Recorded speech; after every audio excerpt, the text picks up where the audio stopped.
This one I'm really excited about, Mark. I want to talk to you about Scottie Pippen. This news is a little bit older, but still is kind of rattling around in my mind. I immediately kind of thought of you because I consider both of us to be, what do you want to call it, Jordan Knights? Sure. Yeah, on the seventh day we rest because the first 6 days we won titles. So where are you? How do you feel about this whole Scotty mess? I think maybe more emotionally as a Chicago Bulls fan. Where are you with Scotty? Right. So let me shout out a couple of people because, I mean, I've got my tons of my own thoughts on this. But I want to shout out Mark Grody at the Score, who said it first, that it's like sports heartbreak. And it is. I would have a huge smile on my face when there was one video. I think Jordan was at a game in Miami, and Pippen shows up in the box and surprises him, and Jordan like jumps up and he's so happy to see him and he gives him a big hug. Like, I got off on that stuff. I loved those two being friends. And so for this to happen, it's just so unbelievably disappointing. And shout out to Stephen A, who did a 21-minute rant on this that I thought was fantastic. And I don't even know if he touched this subject, but this, when it comes to Scottie Pippen, at the end of the day, is not surprising. He has always been a wild card. He could do something at any moment that you absolutely couldn't believe, such as the 1.8, which is his all-time worst, of sound mind and body. I ain't going in because you just called the play for Tony Kukoc. When Scottie Pippen should have damn well known at that point in time that his best quality was rebounding, pushing the ball, being a good offensive player, but not being the last shot guy. Was never you. It doesn't matter that Jordan was there. You were not that dude. And Tony had a bunch of game-winning shots that year. So he should have known, but he walked off the court, which was unbelievable at the time. And then the other ones, I mean, that jump out, right? His last year, 98, not going to have surgery, going to get it late. Jordan mentions it, but Scotty was wrong about that. Yeah, Scotty was wrong about that. But of course, it hurts his feelings now because the guy can't own anything that he does. And then, before that, it's game 7, it's the Pistons, whatever, guy gets a migraine. It's hard to go at somebody on that, but it's like, biggest game of the year. Scotty going to be there? Oh, no, not going to be there. He's got a migraine. Well, and if you remember too, in '89, he got popped by Lambeer in like the first minute of the game in Game 7, and left. And look, whatever. Yeah. We're not here to litigate injuries, but it's another kind of moment of him not being. Yeah, and I don't want to try to tear down the whole player because Scotty was phenomenal. I would take Scottie Pippen on my basketball team any day of the week, even with everything we just named. Dude was a unicorn. Was he a better defender than Jordan? A lot of people would say yes. I wouldn't, but some people do. And he actually has an argument because he was longer. And I mean, supremely talented on that side.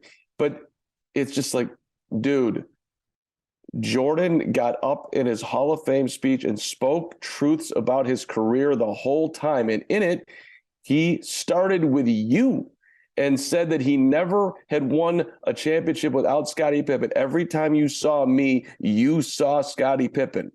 Dude, how is that not for life? Yeah. What? And maybe, there's speculation. I think it makes sense, too, that it's getting uglier now because it's the son's dating the ex-wife or whatever the hell's going on there. But it's all started with The Last Dance. And he didn't like how he was portrayed. And I thought he was portrayed completely fine. I do, too. But here's the thing, Mark. I've been thinking about this a ton, right? Because what you're talking about, right, is Scotty seems to have a hard time with the way we, as you mentioned, mythologize Michael Jordan. So, Scotty, be very, very careful how we mythologize you, too, as well, because I'm with you, man. I remember the series turning when Scotty was put on Magic, or it was like, let's put Pippen on Mark Jackson, right? And that changes. Sure. That's what I remember. But then I start, like, be careful what you wish for, because then when you go back and start looking at stuff, it doesn't look that great for Scotty, right? Like, You've got the migraine game. He shoots 1 for 10, 2 points. I wrote all this down, of course. 94 against the Knicks when he doesn't have Jordan. Shoots 40% from the field on 18.7 shots a game, right? Only 5.5 assists. So this whole like leader thing, this team aspect, I'm not really buying that one. 95 in game 5, they lose. He shoots 1 of 6 of free throws, especially in the late stage of the game. He misses those things. 96, 34% from the field, 97, 42, and then 98. Of course, he shoots 6 for 23 in the last 2 games because obviously his back was hurt. So it's like, Scottie, be super careful. And here's my theory, Mark, and I want to get your take on this. Is in The Last Dance, I just rewatched it really recently. And you see in the first couple of episodes, they go into Scottie's backstory, and Scottie is built up properly as this running 2-man team, and they go towards the title. But I think what happens is, and I forget about this, in the clinching game versus the Lakers, when they won their first title, Scottie was amazing. Scottie scored 32, 13, 7 assists, 5 steals in the clinching game. And in Last Dance, who do they feature in that game? And this is fair because John Paxson didn't miss a shot, but they feature John Paxson. And I'm trying to get inside the head of Scottie and asking myself the question, is this when Scottie maybe at the point of Last Dance goes, WTF, man, like, what is this? I had the game of my life, and it maybe all starts to spiral from there. I don't think it was maybe the thing as a whole. I just felt like these little moments where maybe he's sitting there being like, okay, this is where maybe I get that feature. Maybe that's where I get this, I get a little bit of shine. But again, they also pay a lot of attention to the migraine game. You know what I mean? And it goes back and forth. And I always just kind of worry. I'm with you, though. I think The Last Dance really affected Scottie in a really just in an unfortunate way, because this is how he feels now. Well, there was when, like, if I'm going to do a Last Dance breakdown on what happened there, because nobody's really, you make a great point about game 5. I didn't realize his numbers were that good, and that's phenomenal. And he was phenomenal in the whole series. And I at that point in time, I was like, really? Scottie Pippen's on the dream team? And he went on the dream team. He was one of the best damn players on the dream team. So I was sleeping on how good the good dude was at that point.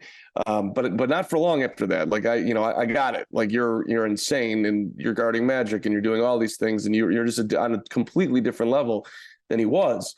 And he was reliable for the most part. During that stage. And when Michael retired, he was fantastic. But he also, you're naming numbers. In game 7 against the Knicks, scored 2 points in the fourth quarter, didn't shoot well. It wasn't just the fact that, the game 3 thing where he sits out. He also didn't come through down the stretch in game 7. But, sorry, back to The Last Dance. There's a moment there where the migraine comes up, and so in the game 7, Scottie got a migraine, which I was like, yeah. Like, it was, he showed that he didn't really buy it. Like, had to be like these little moments where these digs that came in that Pip was like, he had to be like, fuck you, dude, basically. Yeah. Like, there's stuff that we don't see. That's kind of what I'm getting at in the way that it's cut, right? Yeah. Yeah. So was he right to have beef with Michael? Maybe, but dude, call up your guy, work it out, and don't burn that bridge. And why don't you find a game 6 or game 7, Scottie, or game 5, where you're the reason, you know what I mean? Like, the team won the titles. Well, guess what? You're not winning those last couple games without Mike. Let's be honest. This is easy. This is academic. Right. And everybody's like, 94, they won 55 games. And 93 with Jordan, they won 57. They lost. They lost in the second round. Of course they lost. To Hugh Hollins. Yeah. And they got screwed. But dude, Mike's not losing that series, and that team, with Jordan might have been their best team ever. Really, you had a young Kukoc who was emerging. You had Pippen and Grant as seasoned and in their prime as ever. BJ was probably playing as good a basketball. Yeah. I mean, no, he wasn't. And BJ in the Knicks series, he had some huge games. So, I mean, that team might have been better than the 96 team if you throw Tony in there as well. Actually, and I am biased towards the younger Bulls over the older Bulls because Michael was that much better when he was younger.